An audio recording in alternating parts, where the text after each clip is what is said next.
kad jie jaustųsi mylimi, tai priklauso iš tiesų ne tik tai nuo mūsų.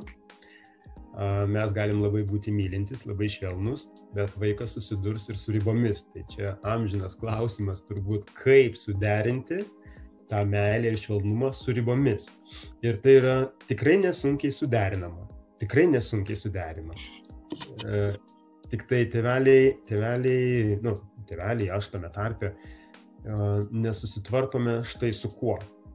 Kai mes esam švelnus ir mylintis, taip, ir vaikas, jisai nereiškia, jokių tuo metu įgeidžių, sakykime, jis rodo tik tai poreikį švelnumui. Mes galim atliepti tą švelnumą, tai taip nesudėtinga yra. Jeigu mums tėvam nesutrukdo mūsų pačių, kažkokie įsivaizdavimai ir įsitikinimai, kaip reikia auginti vaikus. Pavyzdys toksai.